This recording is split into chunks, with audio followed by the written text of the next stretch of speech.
अपने वतन से मोहब्बत करो, और जो अपने वतन से मोहब्बत नहीं करता, मेरी नजर में वो सच्चा और पक्का मुसलमान नहीं है। कि उन्होंने तो कह दिया कि हम फकीर हैं, झोला लेके चले जाएंगे, लेकिन झोला लेके वो तब जाएंगे जब पूरे देश को एक झोले में कर लेंगे। तो इंपॉर्टेंट सूबे जो है वो हमारे राष्ट्रगान में नहीं है। राष्ट्रगान में अगर है तो सिंध है, जो हमारे देश में नहीं है, जो बंटवारे में उधर जा चुका है। वही पाकिस्तान का भाग्य विधाता है, वही अमेरिका का भाग्य विधाता है, वही हिंदुस्तान का भाग्य विधाता है। तो और वो ये कहते हैं कि हमारी हुकूमत में दंगा नहीं होता है। तो मैं ये कहता हूं कि वाकई तुम्हारी हुकूमत में दंगा नहीं होता है, क्योंकि असल दंगाई तो तुम ही हो। तुम ही बम विनाश करते थे और कहते थे मुसलमानों ने बम मार दिया। ये छतरी लगाकर बैठे हैं, लेकिन मुजाहिद है अल्हम्दुलिल्लाह। और मेरा मानना यह है कि आप तमाम लोग जो यहाँ इतनी तेज धूप में, इतनी गर्मी में इतनी देर से बैठे हैं, आप भी मुजाहिद हैं और अपने मुल्क की मोहब्बत में यहाँ बैठे हैं कि शायद कोई अच्छा रास्ता बन जाए। तो मुल्क की मोहब्बत हमारे दिलों में है और आज मुझे बड़ी खुशी है। हम तो हमेशा अल्पसंख्यक कहलाते रहे, आज हमें लगता है कि हम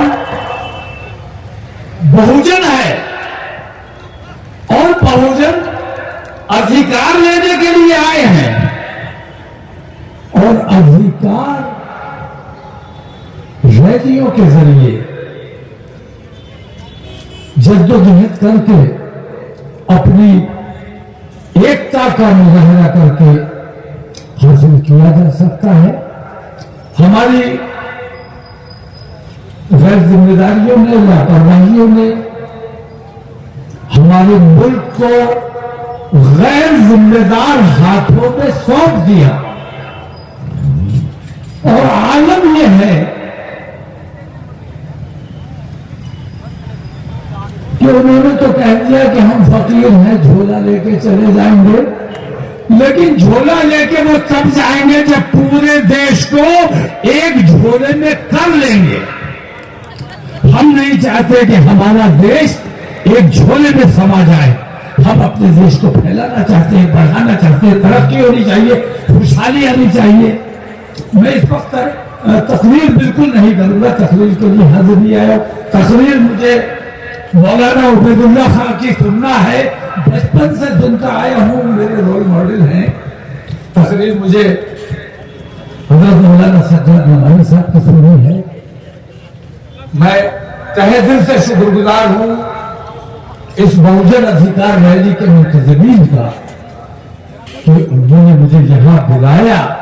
पहली बार आया हूं और समझ में नहीं आ रहा है कि आज तक हाजिर नहीं हुआ, इसके लिए अफसोस करूं या बिलाखिर आज आ गया, इसके लिए खुशी का इजहार करूं। बहरहाल मैं इस वक्त सिर्फ इतना कहना चाहूंगा कि बहुजन अधिकार रैली की जो मांगे हैं, उन तमाम मांगों की मैं तारीफ करता हूं, और हमारे स्टेज पर जितने लोगों ने अपने अपने बयानात रखे हैं, उन तमाम बयानात से मैं 100% मुत्तफिक हूं।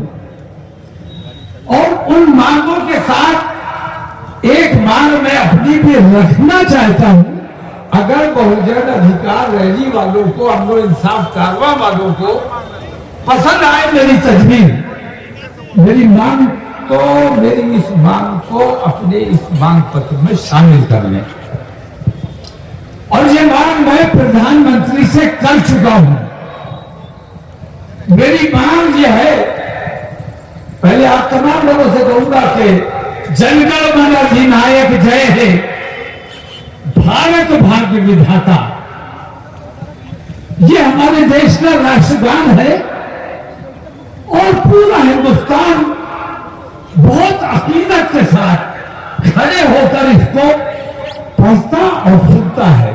ये अलग बात है कि उसकी समझ में कुछ नहीं आता है कि वो क्या पढ़ रहा है, या वो क्या सुन रहा है, लेकिन अपने देश का राष्ट्रगान है तो उसे सम्मान देने के लिए तमाम लोग खड़े हो जाते हैं, वो चाहे हिंदू हो या मुसलमान हो या सिख हो या ईसाई हो।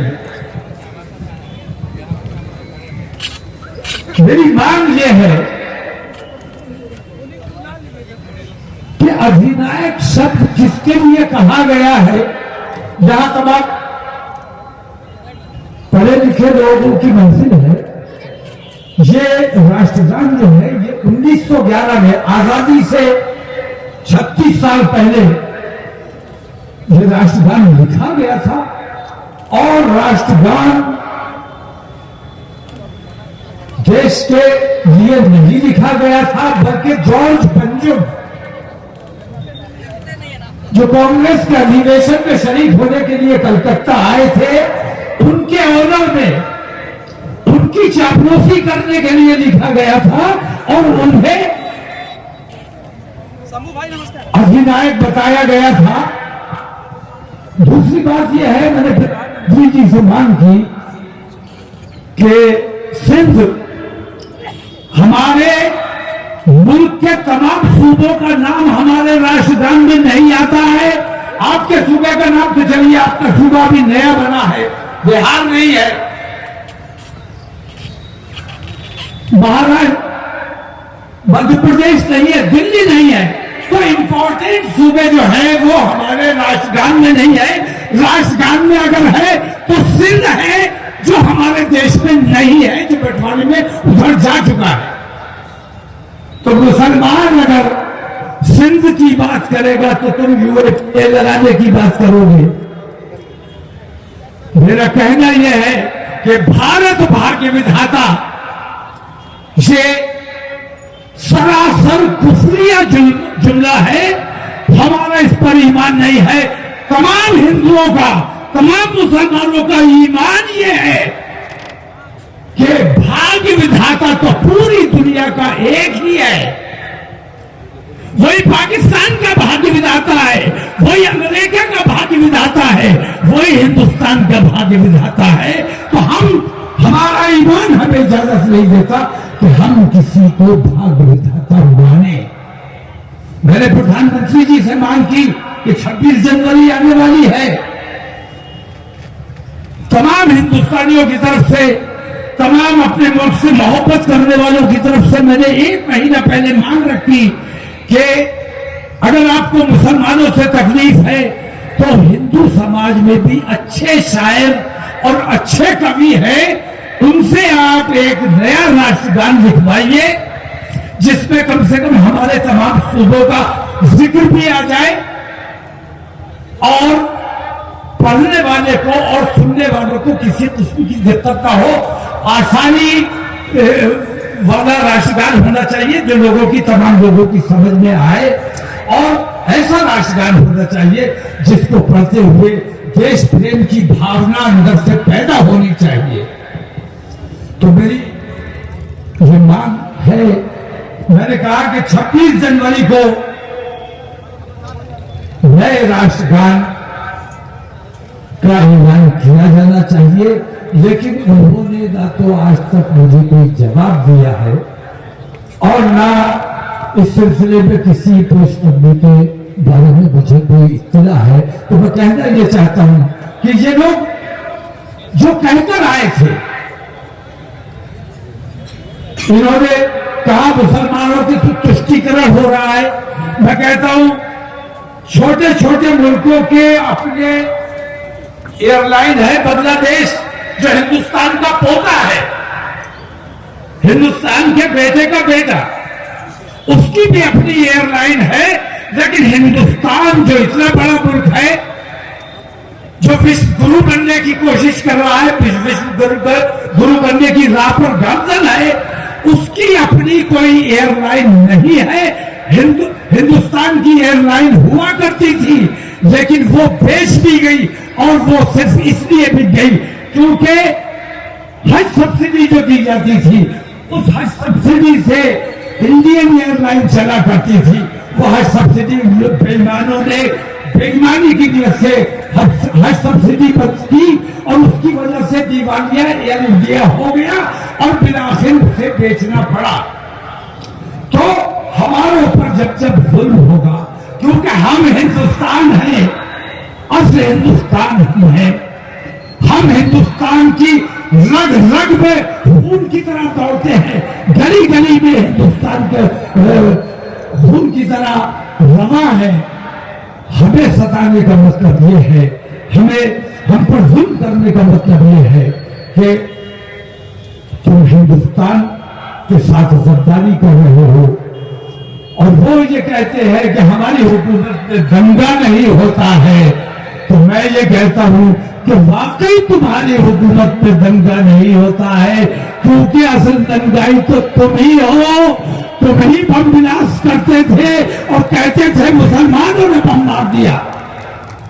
तहकीक कराओ, पाकिस्तान से आतंकवादी आ गए तुम्हारे देश में घुस गए, फौज क्या कर रही थी, बॉर्डर कैसे क्रॉस किया गया, और वो आए किस रास्ते से।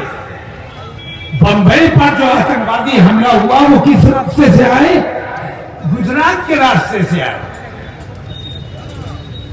और उन्होंने आकर बंबई पे हमला नहीं किया, हेमंत करकरे और उनकी पूरी टीम का कत्ल कर दिया। मेरा मानना यह है कि ईमानदारी से अगर जांच हो जाए तो ये साबित हो जाएगा कि वो आतंकवादी आए नहीं थे, बुलाए गए थे, पेड़ थे, उनको बुलाया गया था। और हेमंत करकरे अगर जिंदा रहते, शहीद वतन, उसको आज भुला दिया गया। अगर हेमंत करकरे जिंदा रहा होता तो ये तमाम जो आज हुकूमत में बैठे हैं, इनको नंगा करने का काम हेमंत करकरे ने किया। तो मैं मुकदमात की परवाह नहीं है, आप लोग दिन भर मुकदमे लग जाने दीजिए, यूएपीए लग जाने दीजिए, लेकिन हमें अपने देश के लिए जो अच्छा लगता है हम वो बात करेंगे, क्योंकि हमारा मजहब हमें ये सिखाता है कि अपने वतन से मोहब्बत करो, और जो अपने वतन से मोहब्बत नहीं करता, मेरी नजर में वो सच्चा और पक्का मुसलमान नहीं है। तो हम अपने वतन से मोहब्बत करने वाले लोग हैं, और हमारे वतन को बर्बाद करने वालों ने हमारे वतन पर कब्जा कर लिया है। आप तमाम लोगों को मुत्तहिद होकर इन नाजायज कब्जेदारों से अपने मुल्क को आजाद कराना है, आजादी की एक नई जंग लड़नी है, और इसके लिए हमें और आपको मुत्तहिद होना पड़ेगा। हिंदू मुसलमान की बात मैं नहीं करता, लेकिन मूल निवासी जो है हिंदुस्तान का, जो असली मालिक है हिंदुस्तान का, वो और हम अगर एक साथ खड़े हो जाएंगे तो इंशाअल्लाह किसी की हिम्मत नहीं है, किसी की ताकत नहीं है कि हमारी आंख से आंख लड़ाने का काम करे। उन्हीं अल्फाज के साथ इस 4 लाइनें आपकी नजर करके जाता हूं कि हक के शहदाई है। हक मतलब न्याय, अच्छाई, सच्चाई। हक के शहदाई है, बातिल को कुचल डालेंगे। बातिल मतलब बेईमानी, झूठ, आतंकवाद, दहशतगर्दी, दंगा फसाद। हक के शहदाई है, बातिल को कुचल डालेंगे। गर्दिशे दैव भी उलझी तो मसल डालेंगे, और हमने जिस दौर को चाहा है बदल डाला है, और इंशाअल्लाह जिस दौर को चाहेंगे, जोर से आवाज मिलाओ, हमने जिस दौर को चाहा है बदल डाला है, और जिस दौर को चाहेंगे इंशाअल्लाह। खुदा हाफिज़। नेशनल दस्तक की आपसे गुजारिश है कि अगर इसको बचाना चाहते हैं तो नेशनल दस्तक को सब्सक्राइब करने के लिए रेड कलर के सब्सक्राइब बटन को दबाएं, फिर बेल आइकन की घंटी दबाएं। नेशनल दस्तक को बचाने के लिए बहुत जरूरी है कि हर खबर को शेयर करें, लाइक करें, कमेंट जरूर करें।